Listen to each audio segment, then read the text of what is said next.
Maligayang pagdating sa aming bagong video. Gayon ay naghanda kami ng isa pang kawili-wiling paksa para sa iyo. Kung nagustuhan mo ang video, huwag kalimutang mag-iwan ng iyong feedback. Mahalaga sa amin ang iyong opinyon.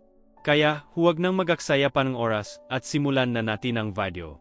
Para sa karamihan, ito ang inaasam-asam na bakasyon ng taon. Isang linggo sa isang marangyang bahay sa tabing dagat, malayo sa trabaho, problema at ingay ng syudad. Para sa akin, isa lang itong panibagong pagsubok sa pagpekinamgang ngiti. Ang saya ko na talaga, sabi ni Mama habang inaayos ang cooler na punong prutas, sandwich at mga boteng tubig. Si Papa nagbibidbit ng folding chairs at speaker. Si Ana, ang bunso naming kapatid, abala sa pagkuhang selfies sa likod ng van habang sinisigaw, #FamilyGoals. AKO? Nakaupo sa dulong sasakyan, nakatanaw sa malayo, hawak ang cellphone. Hindi para mag-picture. Hindi rin para sa TikTok. May inaantay akong mensahe. At may tinatago akong lihim na kahit ang dagat ay tila di kayang hugasan. Kuya, smile naman diyan. Sigaw ni Ana. Kumindat ako at kunwaring ngumiti. Nang makarating kami sa bahay sa La Union, napanganga si Mama. Ang ganda sobra. Parang postcard. Malaki ang bahay. Puti ang mga pader, salamin ang mga bintana, tanaw ang dagat mula sa sala. May hammock sa likod at may maliit na pool. Sa unang tingin, perpekto. Pero ang katahimikan sa pagitan namin ay mas malalim kaysa sa dagat na yon. Pumasok kami. Pinili ni Papa ang master bedroom. Si Mama agad nang nagluto.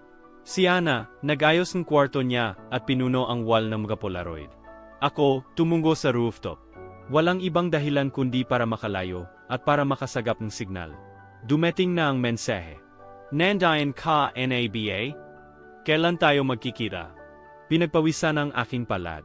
Pinatay ko ang screen at muling tinago ang cellphone sa bulsa.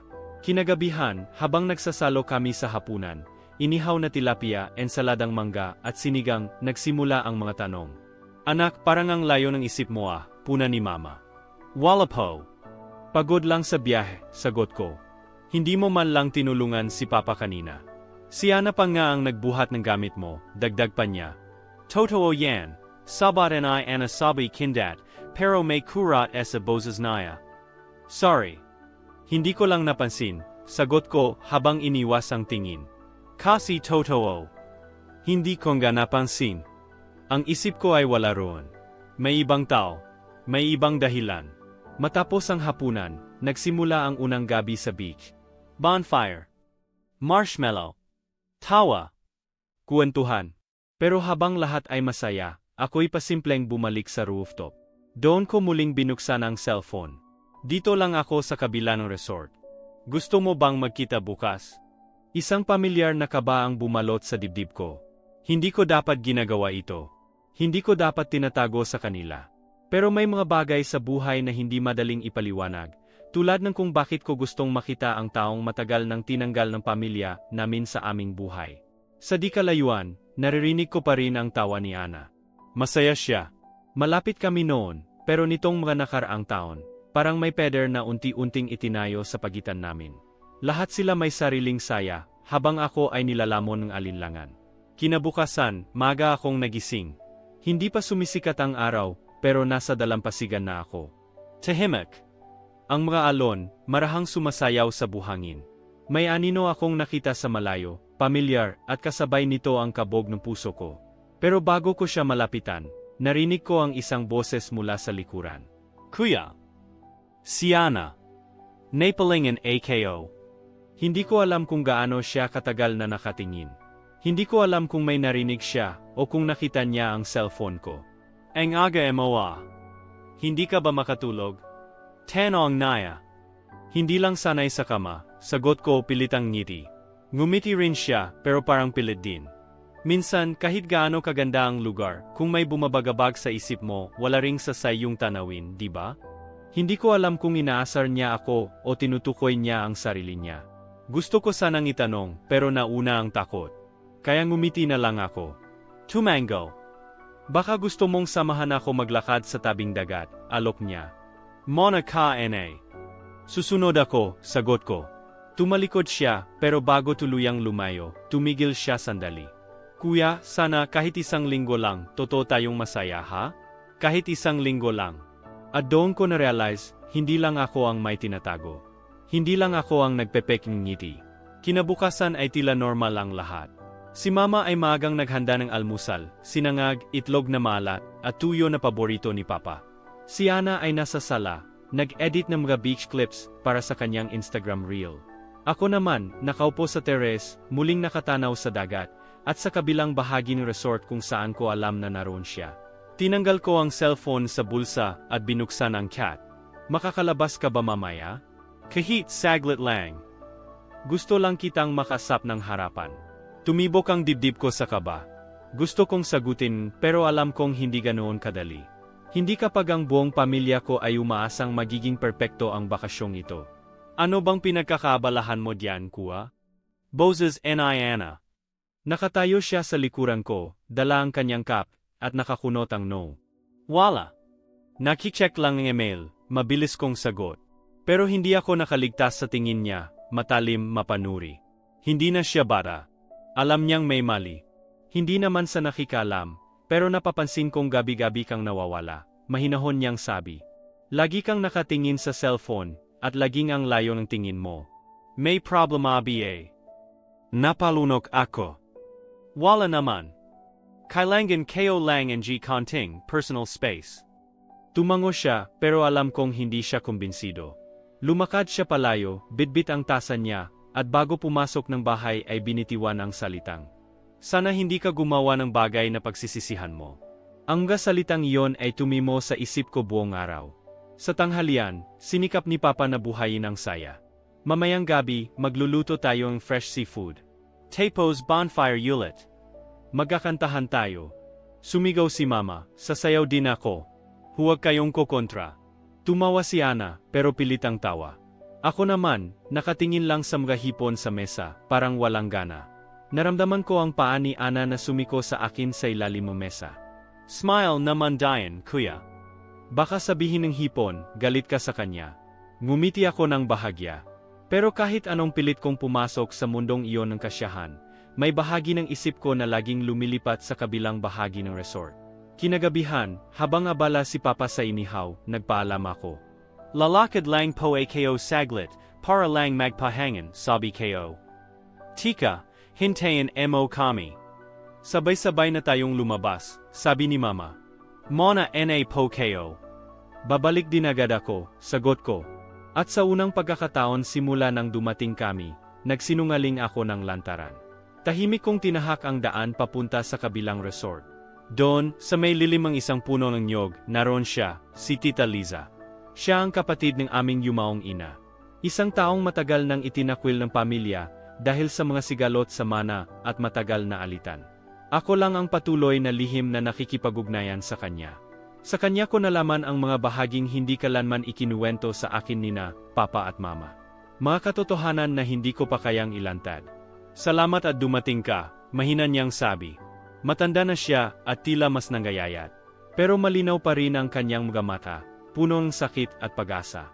Hindi ko po alam kung tama to, sabi ko. Alam ko. Hindi ko hinihinging kumampi ka sa akin. Gusto ko lang sanang marinig mo rin ang bahagi ko. Hindi sa para bumago ng isip mo, kundi para maunawaan mo rin lahat. Tumango ako. Umupo kami sa buhangin. Habang ang alon ay marahang humahaplos sa aming mga paa, nagsimulang magsalaysay si Tita Liza ng mga alaala, tungkol sa aming ina, ang tunay na dahilan ng kanilang alitan, at kung paanong ang mga lihim ay unti-unting sumira sa pamilya. Hindi ko na malayang lumipas na ang isang oras. Pagbalik ko sa bahay, tahimik na ang paligid. Walang bonfire. Walang misika.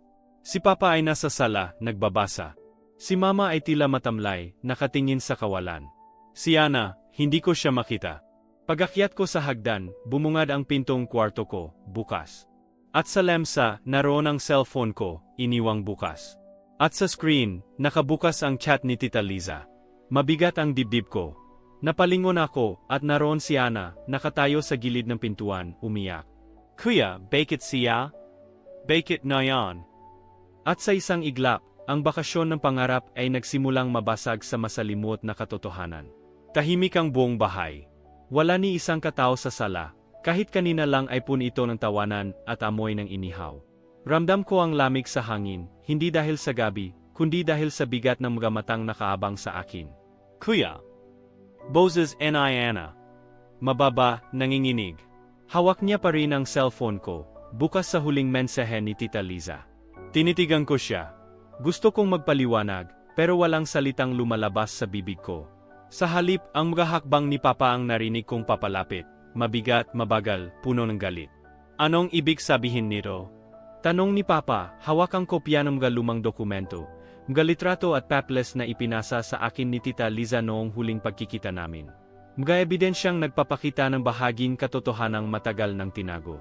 Bakit mo siya kinakasap? Sa lahat ng tao, siya pa. Mataas ang boses ni Mama.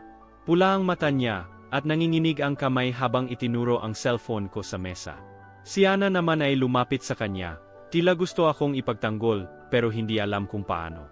Huminga ako ng malalim. Wala nang atrasan. Wala nang pagtatago. Dahil gusto kong marinig ang totoo, sagot ko sa wakas. Hindi lang yang bersayon enyo. Hindi lang yang kwento enyo. Gusto ko ring marinig kung bakit siya iniwan nyo, kung bakit naputol ang ugnayan namin sa kanya, at kung bakit parang lahat tayo ay takot na harapin ang nakaraan. Hindi mo alam ang pinagsasabi mo, mariing sagot ni Papa. Alam kayo. Dahil walang gustong magpaliwanag. Kaya ako na ang gumawa ng paraan. Sinaktan niya ang pamilya natin. Sigo and I Mama. Inagawan niya kami, ipinahiya kami, binaligtad ang lahat, at ngayon gusto mong ituring siyang kaibigan? Hindi ko na napigilan. Bakit? Dahil ba hindi siya sumang-ayon noon sa gusto ninyo? Dahil ba may mga desisyon siyang ginawa na hindi niyo matanggap? Hindi ba pwedeng tao rin siya na nasaktan, na may dahilan, na may kwento rin? Napahawak sa noo si Papa. Hindi mo naintindihan, ikaw ay bata pa noon pero kami ang nasira, kami ang niloko. Bata na ay kayo noon. Pero ngayon hindi na. At gusto kong maintindihan lahat. Tahimik si Ana. Pero sa kanyang mga mata, nakita ko ang takot. Takot na tuluyang masira ang pamilya. Takot na baka hindi na kami bumalik sa dati. Ano pa bang sinabi niya SAO? Tanong ni Papa, gayon ay may lungkot na sa boses. Marahan kong nilabas ang sobre na dala ko mula sa bulsa ng bag. Inabot ko ito kay Papa. Hindi siya gumalaw agad, pero sa huli, tinanggap din niya. Binuksan niya ito. Isa yung lumang sulat, galing kay Inay. Kung darating ang araw na hindi na tayo magkasama, sana'y huwag mong putulin ang pag-ibig sa pagitan ninyo. Si Liza ay kapatid ko. Hindi man kami magkaayos noon, hindi ibig sabihin ay wala na siyang lugar sa buhay natin. Nanginginig ang kamay ni Papa habang binabasa ito. Si Mama, tahimik na umupo sa silya, parang binagsakan ng mundo. Hindi ito ipinakita sa amin, mahina niyang sambit. Sapagkat ayaw niyong makinig, sagot ko. At nayon, hito tayo. Puno ng galit, ng hinala, ng katahimikan. At lahat ng ito sa gitna ng isang bakasyong sana ay para sa pagmamahalan. Tumulo ang luha sa mata ni Ana. Hindi ko alam na ganito kalalimang sugat. Akala ko masaya lang tayong pamilya na nagkakatuwaan sa beach. Lumapit ako sa kanya at niyakap siya. Pasensya ka, N.A. Hindi ko sinadyang guluhin ang lahat. Gusto ko lang malaman kung sino talaga tayo. Hindi perpekto. Tumeo si Papa. Hindi ko alam kung mapapatawad kitang gayon. Pero siguro, tama ka. Lahat tayo may pagkukulang. Si Mama ay tahimik, nakatingin sa sulat ni Inay. Maya-maya ay binitiwan niya ang buntong hininga. Gusto kong makita siya. Gusto kong marinig kung ano ang totoo mula sa kanya. Nagkatinginan kami ni Ana, at doon nagsimula ang pagbabago. Kinabukasan, ang simoy ng hangin ay tila mas banayad. Ang init ng araw ay hindi kasing bigat ng mga araw na lumipas. Ngunit sa loob ng aming kotege, ang katahimikan ay isang meselang balance, parang isang basong punong tubig sa gilid ng mesa, na konting galaw lang ay maaring sumabog. Si Mama ay tahimik na nagtitimpla ng kap, habang si Papa naman ay nakaupo sa balkonehe, walang imik, nakatanaw sa dagat. Ako'y nasa kusina, hawak ang cellphone, tinitingnan ang mga mensahe ni Tita Liza na hindi ko pa nasasagot. Ana, tawagan ay Mama. Pwede mo ba akong samahan mamaya? Gusto kong maglakad-lakad sa tabing dagat. Tininan ako ni Ana bago sumagot. Sige po, Mama. Baka maganda nga yan, para maayos din ang pakiramdam nyo. Napansin kong mula sa likod ng pinto, si Papa ay nakikinig. Hindi siya tumingin, pero ramdam kong naroon siya, at alam kong may inisip siyang malalim. Pagkain ng tanghalian, si Ana ang unang nagsalita. May isang paraan para matigil ang lahat ng ito. Para matapos na yung mga tanong, yung galit, yung paghihinala. Tiningnan siya ni Papa, saka si Mama. Ano ang ibig mong sabihin, anak? Tanong ni Mama. Maganda kayo ni Tita Liza. Lahat kayo. Hindi para makipagtalo, kundi para makinig. Para matapos na to, para makasad na tayong lahat. Hindi ganoon kadali, Ana, sabi ni Papa mababa ang boses. Hindi mo alam kung gaano kalalim ang sugat na iniwan niya sa amin. Pero hindi ba't kayo rin ang nagsabing pagod na kayo? Tanong ni Ana. Hindi niyo ba gustong katahimikan? Tahimik. Kuya, sabihin mo sa kanila, ani Ana, tumingin sa akin. Na hindi siya dumating para manggulo. Dumating siya dahil gusto rin niyang matapos to. Tumango ako. Totoo yon. Hindi siya nagmamakaawa. Pero umasa siya. Hindi para balikan ang nakaraan, kundi para buuin kahit kaunting kapayapaan. Tumayo si Mama. Saan natin siya makikita? Sa dulo ng resort. Sa may kubong malapit sa cliff. Hinihintay niya tayo roon, mamayang hapon. 4:00 ng hapon. Naglakad kami ng tahimik. Ako sa unahan, kasunod si Ana, at ang aming mga magulang ay nasa likuran. Hindi sila nag-usap, ngunit hindi rin umatras.